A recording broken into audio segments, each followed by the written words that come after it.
Pues ha empezado con bastante intensidad y en particular esta semana en Vizcaya creo que ha habido una serie de temas bastante contundentes encima de la mesa para mantenernos atareados a los que estamos en responsabilidades políticas y entretenidos, aunque quizás también un poco asombrados e indignados a los ciudadanos y ciudadanas que siguen esa actualidad. Y que igual no se enteran muy bien de lo que está pasando, ¿no? Porque, a ver, vamos a tratar temas muy diferentes, ¿no?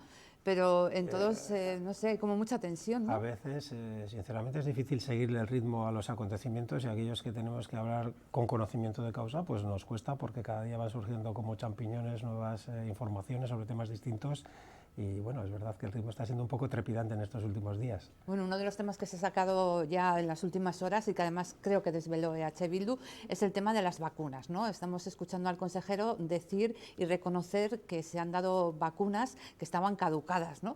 Eso puede sorprender porque, a ver, al final tú vas al ambulatorio y te ponen una vacuna, no sabes lo que te han puesto realmente. Pero ¿cómo se enteró EH Bildu de que pasaba esto? Fueron representantes vuestros, ¿no?, los que contaron la historia.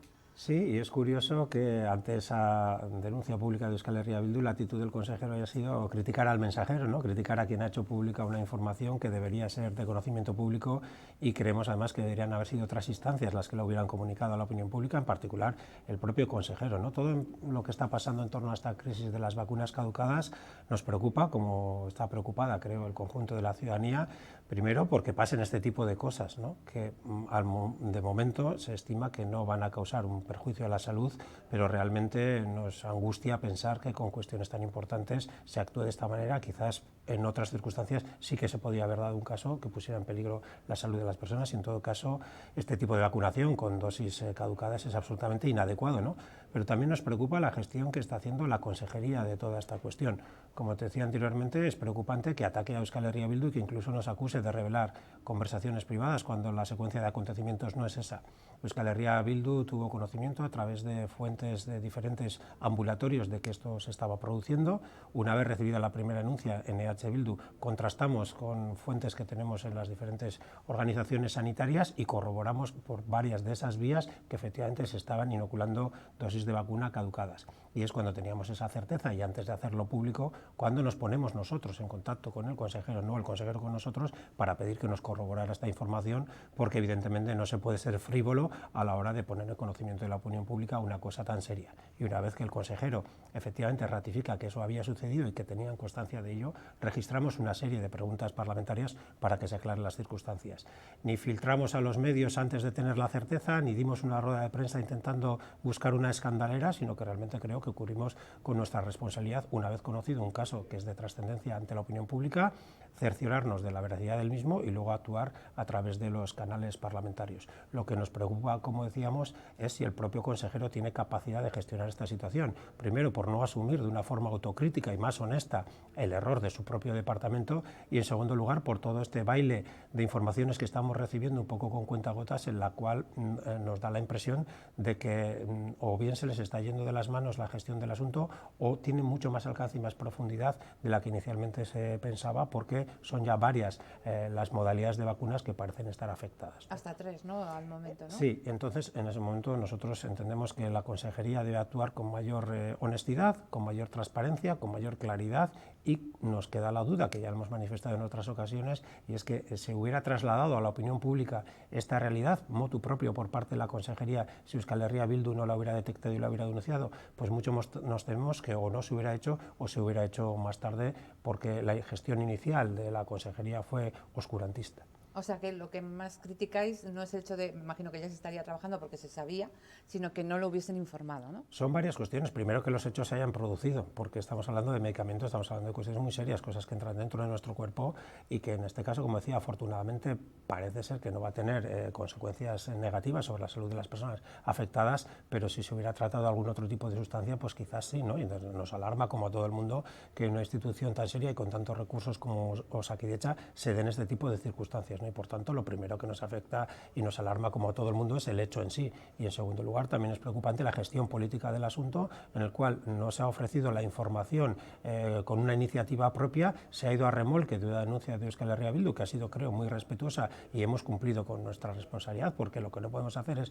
primero, denunciar una cuestión como esta sin estar absolutamente seguros, pero tampoco, estando absolutamente seguros, tampoco nos lo podemos callar, porque es un problema que la opinión pública tiene que conocer. Por tanto, habiendo cumplido con nuestra tarea de fiscalización de la acción del Gobierno y siendo responsables en el ejercicio de esa tarea, pues también, como decía, aparte de la importancia intrínseca que tiene la vacunación defectuosa, estamos preocupados con una gestión defensiva del Gobierno en algunos aspectos y atacando a quien ha puesto sobre la mesa el problema y las soluciones en lugar de asumir las responsabilidades propias. Bueno, como tiene que abarcar muchas cosas, bueno, le toca Vizcaya, también han estado muy pendientes estos días de lo que ocurre en Getxo, ¿no? Sí. Que también antes hablábamos de ese respeto también a ese procedimiento que está abierto hasta que no sepamos realmente lo que pasa. Lo que sí tenemos constancia es de que se está investigando un posible caso de prevaricación en lo que llaman ya el caso Palacete, ¿no? Ese edificio que en Getxo era histórico, que ya no está, y donde estaba previsto construir unos pisos de lujo. Entonces se está mirando a ver si ha habido algún proceso dentro, y hay como tres concejales que ya han presentado su dimisión y varios técnicos. Pero EH Bildu va más allá y ayer en el Pleno, donde hubo muchísimos medios de comunicación, pidió la dimisión de la alcaldesa. ¿Por qué? Sí, yo creo que hay que diferenciar cuestiones, ¿no? En primer lugar, hay 3 concejales imputados y algunos técnicos municipales también imputados, y estas personas son inocentes hasta que se demuestre lo contrario, y nosotros eso lo vamos a respetar. La cuestión, la alcaldesa no está imputada y a la alcaldesa no se le reprocha una participación directa en los hechos. ¿Por qué en esas circunstancias se pide la dimisión de la alcaldesa por parte de Euskal Herria Bildu y del resto de la oposición? Porque una vez que se puso sobre la mesa este escándalo y se detectaron que había al menos indicios, que por cierto también fue EH Bildu quien llevó a la Fiscalía esos indicios, la Fiscalía los estimó, los llevó al juez, y tanto fiscal, juez como policía han entendido que efectivamente había algo sólido, no digamos algo que lleve a la condena, porque esa instancia judicial todavía no se ha manifestado. Pero habiendo indicios sólidos de que había un presunto caso de corrupción en el ayuntamiento, entendemos que la alcaldía tenía que haber liderado una investigación y un proceso de depuración de responsabilidades hasta el extremo. Y eso no se ha hecho, se ha hecho precisamente lo contrario. Si la alcaldesa, que repito, no está imputada ni está acusada de participar en esta trama, hubiera tomado la iniciativa, hubiera activado comisiones de investigación, hubiera dado a la oposición todas las informaciones que se pidieron, hubiera depurado preventivamente las responsabilidades antes de que se llegara a las imputaciones, es decir, si hubiera tenido una actitud activa para aclarar y depurar responsabilidades, podría seguir al frente del ayuntamiento de Getxo, pero esto ha sucedido exactamente todo lo contrario, porque además estos hechos que ya cruzan la línea roja del presunto delito son manifestación de una forma de actuar en el ayuntamiento de Getxo que entendemos que no responde a un modelo de gobernanza eficiente y transparente, y en ese sentido hemos pedido la dimisión de la alcaldesa. Pero si me permites, porque creo que hay mucha confusión, los hechos en sí son los hechos sumamente graves. Yo creo que pocas veces hemos visto algo tan grave en un ayuntamiento, en el caso de que se prueben.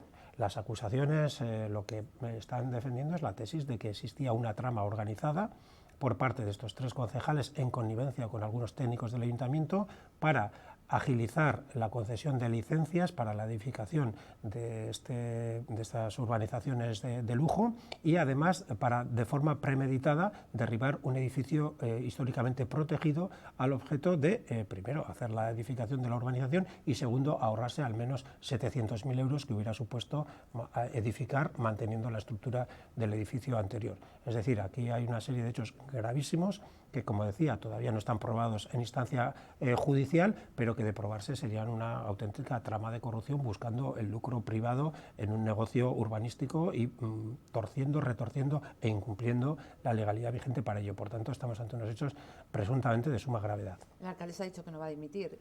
Habla de aquelarre político y también ha hablado hoy Aitor Esteban en Euskadi Irratia. Ha dicho que no autorizó la alcaldesa el derribo de ese palacete, ¿no? Que la promotora fue la que llevó a cabo la acción. Efectivamente, nosotros entendemos que en la política cabe y es necesaria la crítica, pero no vale todo contra el adversario. Nosotros no acusamos a la alcaldesa de cosas que nadie la acusa y que probablemente que no ha hecho. La alcaldesa no autorizó, ni la alcaldesa está implicada directamente en esta trama. Otra cosa son las responsabilidades políticas. Desde luego, si se demostrara que concejales, bajo su responsabilidad y de su equipo de gobierno, han realizado este acto delictivo, es decir, si eso llegara a una instancia judicial, evidentemente la responsabilidad política sería automática y no podría seguir ni un minuto más. Pero creemos que sin llegar a esa etapa, ella también tiene que asumir las responsabilidades, porque no ha sido el Ayuntamiento de Guecho, ante la presunta comisión de un delito en el seno del propio ayuntamiento y por parte de las personas que tienen responsabilidades políticas, quien ha liderado un proceso de aclaración de todo lo sucedido. Todo lo que se ha conocido, todo lo que se ha investigado, todo lo que se ha sabido, no ha sido porque el ayuntamiento lo haya facilitado, sino ha sido a pesar de los obstáculos al acceso a la información que ha puesto ese ayuntamiento. Por eso es donde situamos la responsabilidad de la alcaldesa a ese nivel, que nos parece bastante grave, porque cuando hay un acontecimiento de estas características es la alcaldesa y es el ayuntamiento quien tiene que liderar y no tiene que obstaculizar el conocimiento de los hechos. Ayer en el Pleno ocurrió que se presentaron 3 mociones, ¿no? En el mismo sentido, ¿no? En pedir la dimisión de la alcaldesa. Sin embargo, no votasteis la del Partido Popular, que decía lo mismo. ¿Por qué pasó eso? Hombre, incluso alguno llegó a decir que nos estábamos echando atrás de la decisión de votar la dimisión, ¿no? Porque fue la primera. Nosotros ya la víspera habíamos dicho que íbamos a facilitar con nuestros votos que el Pleno solicitara de forma mayoritaria la dimisión de la alcaldesa. No dijimos que íbamos a votar a favor de todas las mociones. ¿Por qué no hemos votado a favor de la moción del Partido Popular?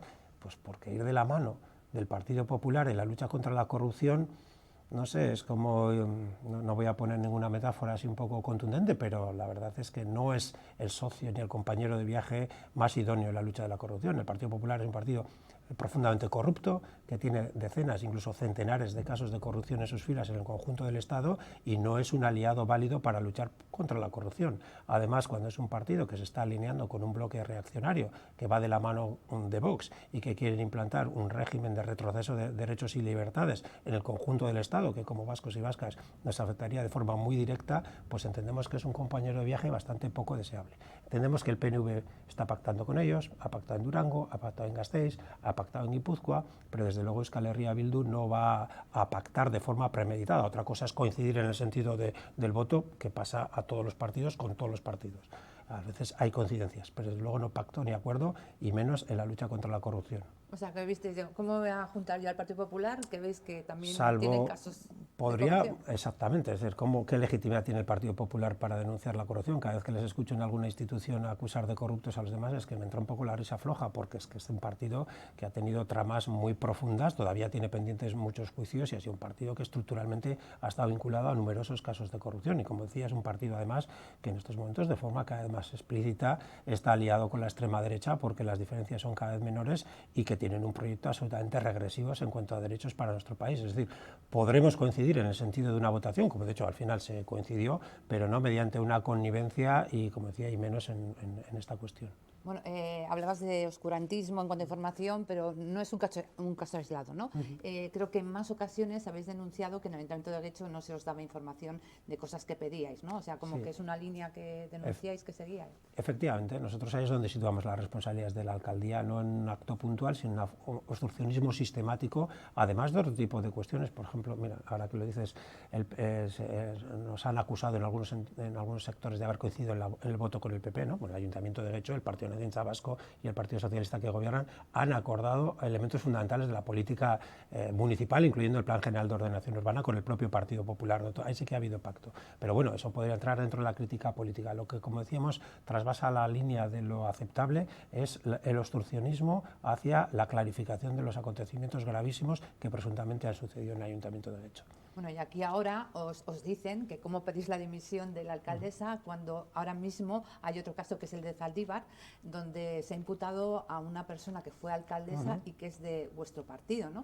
Entonces también hay quien nos pregunta, entre ellos Íñigo Ansola, ¿qué legitimidad tenéis para pedir la dimisión cuando hay una persona ligada a EH Bildu que también está ahora mismo imputada, ¿no? Bien, voy a explicar por qué entendemos que son casos claramente distintos. Que no lo he dicho. ¿Perdón? Por el vertedero, que no Sí. comenta por qué. En el caso de Zaldívar, esta persona que ha sido imputada ya no está al frente de la alcaldía, ya retornó a su puesto de trabajo y por tanto no tiene actualmente ninguna responsabilidad política que se pueda depurar. Eso en primer lugar.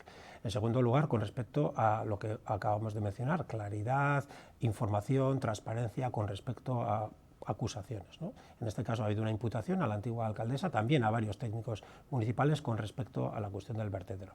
Y Euskal Herria Bildu desde el primer momento está ofreciendo todas las explicaciones que son necesarias y que creo que la ciudadanía debe conocer. En primer lugar, hay que aclarar lo que esto no es. No es un caso relacionado con el derribo del vertedero, no es un delito ecológico, no es una cuestión relacionada con el accidente terrible que hubo se van a cumplir 6 años, es otra línea de investigación. Tampoco se está hablando de corrupción porque en ningún momento se está ni siquiera insinuando en los informes policiales que se haya recibido algún tipo de beneficio a cambio.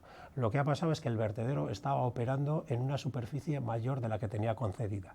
Y lo que se acusa a la alcaldía es que cuando se hizo el Plan General de Ordenación Urbana se legalizó de alguna forma una superficie mayor, se concedió una superficie mayor al vertedero que la que tenía originalmente permitida. ¿Por qué sucedió esto? Bueno, pues sucedió porque en 2011, cuando se le da licencia por parte de la Corporación del Partido Nacionalista Vasco, se le da licencia de fin de obra al vertedero, se hacen unos planos de ese vertedero y en esos planos ya estaba incorporada una franja mayor de la que se le había adjudicado en un principio. Cuando se hace el Plan General de Ordenación Urbana, se incorpora como terreno adscrito al vertedero lo que aparecía en ese plano, donde había una parte mayor de lo que era legalmente atribuido a ese vertedero. ¿Quién hace esto? Bueno, cuando un municipio pequeño tiene que hacer un Plan General de Ordenación Urbana, suele contratar a una consultora externa, una consultora especializada en urbanismo, para que haga ese plan. Y luego los técnicos del ayuntamiento tienen que dar el aval, por eso están también imputados. EH Bildu ha mantenido siempre una postura contraria, primero a la apertura del vertedero y después a cualquier ampliación. Cuando se ha votado en pleno en varias ocasiones, siempre hemos rechazado. Por tanto, no creo que nadie pueda pretender que Euskal Herria Bildu tenía el interés voluntario de beneficiar a una instalación de la cual estábamos en contra activamente, incluso impidiendo en pleno en varias ocasiones que se le concediera una ampliación. ¿Se lo ve más como un error? Nosotros entendemos que es un error en el peor de los casos, porque quizás no sea un error, digamos que ese terreno podía estar o considerarse, esto es una cuestión técnica, ya consolidado e irreversiblemente adscrito a esa funcionalidad. Pero en todo caso, en el peor de los casos es un error, pero es un error que viene inducido por el criterio de una empresa consultora externa, por los propios técnicos del ayuntamiento, un arquitecto y un aparejador, pero es que además, al ser un municipio menor de 5.000 habitantes, el Plan General Urbano se tiene que remitir a la Diputación Foral de Vizcaya para que le dé su visto bueno, entendiendo que un municipio pequeño tiene menos recursos y tiene que ser objeto de una supervisión por una instancia política superior que tiene más capacidad de analizar la corrección de ese tipo de planes. Pues bien, este plan se remite a la Diputación Foral de Vizcaya y la Diputación Foral de Vizcaya lo aprueba sin objeción. Por tanto, ¿ha podido haber algún error? Quizás haya podido haber un error, pero no hay ni voluntad, ni mala fe, ni ánimo de lucro y esperemos que en el procedimiento judicial todo esto pueda quedar acreditado. Mientras tanto, a cualquier petición de claridad, a cualquier petición de transparencia y a cualquier petición de información se le va a responder de forma natural porque no hay absolutamente nada que ocultar. Por tanto, estamos actuando exactamente igual que pedimos que actúen los demás. Cuando haya un caso presuntamente de irregularidad o de mala práctica por parte de una institución, aportar a la ciudadanía, colaborar en la investigación y mantener las puertas y las ventanas abiertas para que no quede ninguna sombra de duda. Eso es lo que estamos haciendo y eso es absolutamente coherente con lo que le pedimos a los demás que hagan. O sea que hay igual responsabilidades más altas, Diputación. Bueno, aquí todos los parabienes técnicos que había que dar, no por instancias políticas, sino como decía, una consultora externa, los funcionarios especializados del Ayuntamiento y la Diputación Foral de Vizcaya han dicho que ese plan general era correcto. Por tanto, la alcaldesa, que no quiero en estos momentos ser un poco condescendiente, pero estamos hablando de un municipio de 3.000 habitantes, una alcaldesa que no tiene formación en el ámbito del urbanismo, bueno, ha dado el visto bueno, como sucede en otros muchos temas, a lo que sus asesores y consultores técnicos le dicen en una cuestión que es de carácter técnico. ¿Y le hubiesen pedido a la alcaldesa que dimita, estando imputada? Yo creo que sí, yo creo que si hay una imputación, aunque sea injusta, se debe dimitir. Otra cosa es que luego, una vez que se aclaren las circunstancias, me viene a la memoria un caso bastante rocambolesco de un concejal de urbanismo en Bermeo, de Euskal Herria Bildu, que también fue imputado en un caso urbanístico, no voy a entrar en detalles, pero era absolutamente rocambolesco y dimitió. Y luego, al de unos meses, quedó sobreseído el caso y bueno, ahora sigue trabajando, pero es verdad que es complicado porque la ciudadanía no va a entender de sutilezas. La gente escucha imputado y creo que hay que responder a la altura. Luego ya se reparará, pero desde luego hay losas que es muy difícil levantar, incluso aunque queden completamente exonerados. Pero esa condena pública de la que hablábamos, que luego al final... Por eso es importante, como decía, y sí, en todo momento, con respecto también a personas de otros partidos, he insistido en la presunción de inocencia, aunque las acusaciones son graves y hay que conocerlas también, pero son inocentes hasta que se muestre lo contrario. Pero también es cierto que el ciudadano y ciudadana está muy harto de las malas prácticas en política, y también cuando a uno le toca tiene que ser ejemplar. Y en este caso no se puede hablar de dimisión o responsabilidades políticas porque esta persona no continúa en la política, ha vuelto a su trabajo, como hacemos la gente de Euskal Herria Bildu, no usamos puertas giratorias, ha vuelto a su trabajo y bueno, no puede depurarse ninguna responsabilidad política. Lo que se puede hacer es ofrecer a la sociedad, a los medios, al pueblo, a la investigación, absoluta transparencia y colaboración en lo que se necesite, y eso es lo que estamos haciendo. Hablando de puertas giratorias, es que justo le iba a preguntar, porque también ha hablado en juntas de Unai Rementería, que es el nuevo presidente de BBK, y habla de puertas giratorias porque dice que o ha dicho que es algo que hace el PNV y que lo ha hecho con más casos, como yo soy Johnny Maz, por ejemplo, ponía un ejemplo, ¿no? Es que esto es un poco escandaloso, ¿no? Porque ya en Vizcaya creo que el Partido Nacionalista Vasco está confundiendo el territorio con un bachoqui o con una propiedad, ¿no? Entendemos que es la fuerza mayoritaria, es perfectamente legítimo, su mérito tiene llevar tantos años con un respaldo popular muy importante, pero eso no significa que puedan hacer lo que quieran. Y la Fundación BBK es una institución muy importante de este territorio que tiene que estar dirigida por una persona que tenga un perfil independiente y una capacitación específica para el puesto. No se pueden entender que diferentes responsabilidades sean simplemente instrumentos para dar a los amigos o a los exaltos cargos un retiro dorado. Eso no puede ser. Y si fuera un caso aislado, pues podríamos decir, vaya, se les ha ido un poco la mano. Pero es que es algo sistemático. El Partido Nacionalista Vasco canibaliza las instituciones del territorio, las políticas y las no políticas, para utilizarla a modo de prebenda. Y luego, otro caso que es parecido o incluso peor es esos retiros dorados de personas que tienen responsabilidades políticas y luego pasan a dirigir empresas con las cuales no tenían teóricamente ninguna relación, y parece que su paso por la política les capacita para dirigir o para estar en un consejo de administración. Y tenemos el caso de los dos últimos expresidentes del Partido Nacionalista Vasco, que han pasado, uno a dirigir Repsol y otro a tener un puesto importante en Telefónica, ¿no? Yo creo que eso transmite un mensaje muy negativo a la ciudadanía, porque cuando estas personas están en activo, cuando están tomando decisiones políticas, ¿qué es lo que tienen en la cabeza? Tienen en la cabeza que luego una empresa les va a contratar, les va a pagar una cantidad astronómica de dinero. Entonces, ¿cómo van a tomar decisiones que puedan incomodar a esas empresas? Si alguien del Partido Nacionalista Vasco le hace, entre comillas, un favor a Repsol o a Petronor, ¿qué es lo que tiene en la cabeza? ¿El bien común o su plan de pensiones o su plan de jubilación? Y esa duda es bastante legítima, porque entendemos que esas colocaciones se producen como un premio a los políticos que son dóciles y que colaboran con los intereses de empresas particulares, y nos parece gravísimo. Y el caso de Unai Rementería es un caso muy similar y que creemos que debe ser denunciado. Hoy no descarte que puedan tener buenos currículums. No, para nada, y de hecho nosotros en el propio pleno dijimos, es decir, la gente que pasa por la política tiene que tener derecho a poder acceder a una empresa. Yo soy Johnny Maz, creo que era doctor en químicas, que algo de relación tiene con el petróleo, pero yo te pregunto, ¿cuántos doctores en químicas con un currículum mucho más largo y en experiencia en empresas existen, que estarían, digamos, en una lista por delante de Johnny Maz? Todo el mundo sabe que estos nombramientos se producen como premio a una buena conducta en relación a los intereses de las grandes empresas. Bueno, no nos queda mucho tiempo, pero sí que hay varios temas importantes, porque seguimos hablando del Guggenheim Urdaibai. Estamos en tiempo post, ¿no? Claro. Ya se ha dicho que no, pero es que luego hay 40 millones que provienen del gobierno español. ¿Qué hacemos con ellos? Pues están en el limbo, y desde luego nosotros estamos muy interesadas en que ese dinero se quede aquí. Y nos decían el otro día, es que antes estabais en contra del convenio y ya estamos a favor. Cuando se estaba desarrollando el proyecto del Guggenheim, se hizo un convenio entre el Ministerio de Transición Ecológica del Estado español y la Diputación Foral de Vizcaya para una serie de intervenciones que venían etiquetadas de forma edulcorada como intervenciones de sostenimiento medioambiental, pero que luego, leyendo el convenio, era de alguna forma diferentes intervenciones relacionadas con el museo.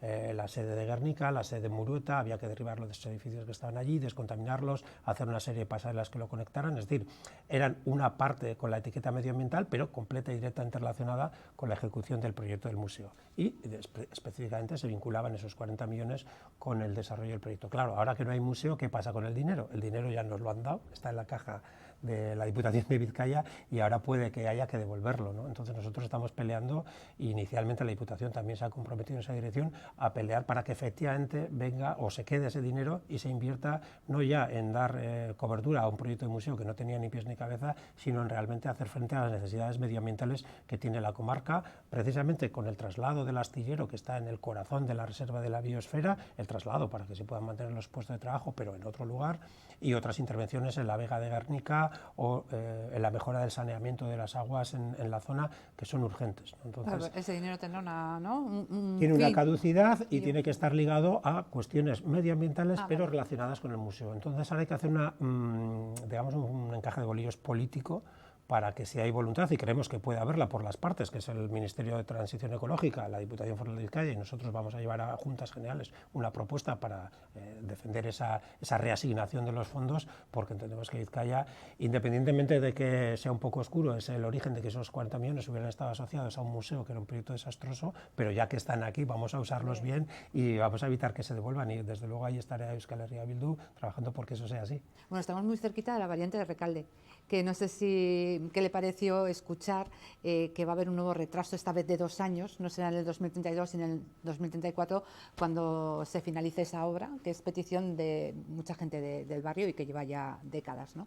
Dice el responsable, ¿no? Que se debe a que han encontrado como complejidades técnicas que no sabe si antes los habían visto, pero que ahora que los sondeos lo describen así, ¿no? Y que obligan a hacer eso. Sí, ¿quién iba a pensar, ¿no?, que derribar el viaducto iba a tener complejidades técnicas, ¿no? Esto me recuerda un poquitín al debate que acabamos de tener sobre el Museo Guggenheim Urdaibai, en la cual la Diputación, tratando también un poco de negar la evidencia de que una oposición social muy mayoritaria ha sido determinante para que se abandonara el proyecto del museo, pero la Diputación alega que han aparecido dificultades técnicas a la hora de poder conseguir permisos para operar la zona, ¿no? Y también, pues un poco con la misma ironía, diría, ¿quién iba a pensar que construir en una reserva natural protegida iba a tener problemas técnicos, ¿no? Pues en este caso sucede lo mismo. La cuestión no es que haya problemas técnicos o deje de haberlos, la cuestión es que eso se estudie y se analice de forma previa a poner fechas encima de la mesa, porque entonces lo que se está generando es una sensación permanente de frustración. Oiga, estudien ustedes el proyecto, den unas fechas fiables y den de una vez por todas serenidad y certeza a la ciudadanía de Recalde,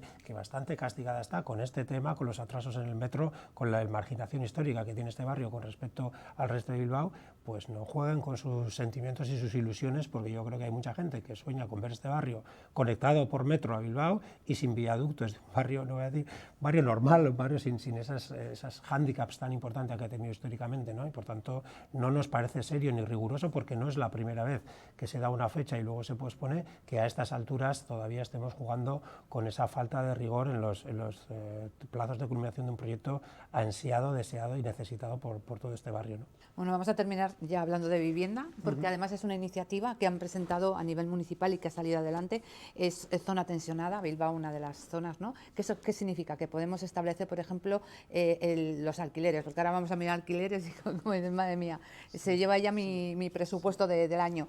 A partir de 5 viviendas o más son los grandes tenedores, que comentaban en esta que había algunos que tenían hasta 11 viviendas. No sé cómo lo hacen, pero... Y bastantes más, sí. Vamos por partes.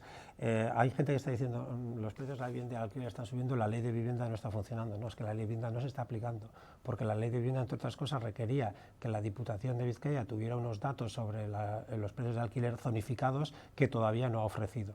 Euskal Herria Bildu, en el acuerdo presupuestario del año pasado, consiguió que se consignara una partida para determinar en la declaración de la renta dónde están las viviendas en alquiler, a qué precio están, y con eso se puede hacer, digamos, un plano del territorio y se pudiera determinar cuáles son las zonas tensionadas, cuáles son los límites que hay que poner al alquiler y, por tanto, operar limitando esos alquileres y que la ley entrara o desplegara sus efectos de forma efectiva. Todavía eso no se ha podido hacer, entre otras cosas porque en Araba y en Vizcaya la Diputación va extremadamente tarde en el cumplimiento de sus funciones.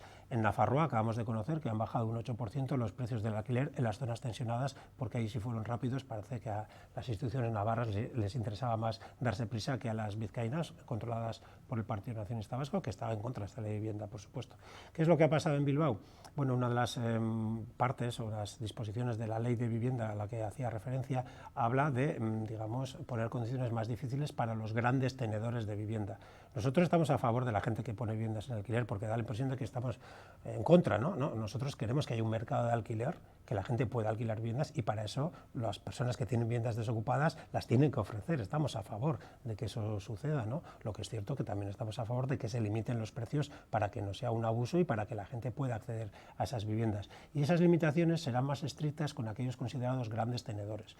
En conjunto y en la mayoría de los sitios se ha establecido en 11 el número de viviendas para ser considerado gran tenedor, pero en Bilbo, cuando se hizo la declaración de zona tensionada, el ayuntamiento requería que fuera, perdón, al revés, en otros sitios se ha puesto a partir de 5 y en Bilbao era a partir de 11, con lo cual era menos gente la que entraba en la categoría de grandes tenedores. Al volver a Iniciativa Euskal Herria Bildu a determinar que son a partir de 5, cuando a alguien se le considera gran tenedor y se le pueden aplicar esas restricciones, varios miles de personas que viven en Bilbo y que alquilan vivienda a grandes tenedores van a poder acceder a las mejoras que eso supone, porque van a tener esos grandes tenedores mayores limitaciones a la hora de subir el alquiler. Por tanto, es una medida que directamente va a beneficiar a miles de personas que viven en el alquiler en esas circunstancias. Es forma de controlar el precio, ¿no? Que... Sí, porque claro, ya estamos hablando, uno puede tener la herencia de los abuelos o de los padres, que es muy habitual, o una casa, o 2 o 3 si le va muy bien, pero a partir de 5 no estamos hablando de un ciudadano de a pie, estamos hablando de personas que tienen un capital invertido en vivienda y que por tanto se dedican de forma profesional a alquilar y por tanto tienen que tener una mayor cotización y una mayor restricción para garantizar algo que está por encima de su derecho a hacer negocio, que es el derecho de la ciudadanía a acceder a una vivienda en condiciones dignas. Pues sí que tenéis trabajo, ¿eh? Nos hemos dejado, yo creo que hasta temas, porque también el tema de montes, ¿no? Que estáis con la ley de montes que se está tramitando, que creo que es el 70% de la superficie de Vizcaya está ocupada por montes. Fíjate si estamos regulando el 70% de nuestro territorio. Y parte en zona privada, o sea que eso será complicado. Nosotros, y si me da tiempo en un minuto a hacer un análisis de la cuestión, decíamos, estamos hablando de que la mayoría del territorio de Vizcaya es zona monte y zona forestal. Ahora estamos discutiendo en Juntas Generales una norma sobre esta cuestión y Euskal Herria Bildu la va a afrontar proponiendo superar 3 grandes desequilibrios que existen en nuestras masas forestales. El primero es el de la propiedad, porque la mayoría, creo que el 80% del terreno está en manos privadas y queremos que se reequilibre, no queremos publicitarlo todo, pero queremos que se haga una planificación para que haya más terreno público, si haya un trasvase de propiedad y se compre, adquiera terreno forestal por parte de las instituciones. El segundo equilibrio es entre explotación forestal y conservación natural. Tienen que existir las dos, tiene que haber montes en los que haya pinos, haya árboles destinados a procesamiento, porque bueno, es una actividad económica muy importante, pero tiene que haber más zona forestal destinada a la conservación y a la puesta en valor biológico de un espacio que es de alto valor medioambiental, como puede ser el bosque natural. Y en tercer lugar, queremos un nuevo equilibrio entre especies foráneas y especies autóctonas, porque tenemos una sobrerepresentación en nuestros montes de especies de fuera. Está muy unido con el punto anterior, con los 2 puntos anteriores, con la privatización del monte y con su utilización para explotación comercial, ¿no? Y por tanto queremos que nuestros bosques sean más conservacionistas, o sean más propios, sean más bosques y menos plantaciones de árboles con usos comerciales, y en ese bosque de mayor valor biológico queremos que las especies autóctonas tengan más presencia, porque son las que realmente forman parte de los ecosistemas locales. Madre mía, así dicho parece más fácil, pero luego sobre el terreno hay que trabajarlo, ¿no? Pues es un placer tenerte, porque además yo creo que este espacio viene bien, porque a veces en el informativo es un minuto y contar la historia, pero en esta posibilidad, ¿no?, de poder explicar mejor y que la gente pues escuche, luego decida, ¿no?, qué es lo que tienen que hacer. Así que, como siempre, es un placer tenerte, Iker. Y para mí estar aquí. Así que la próxima vamos a ver, porque tenemos mucho trabajo por delante. Seguro que nos vemos, pronto. Nosotros terminamos aquí la entrevista, la semana que viene volvemos.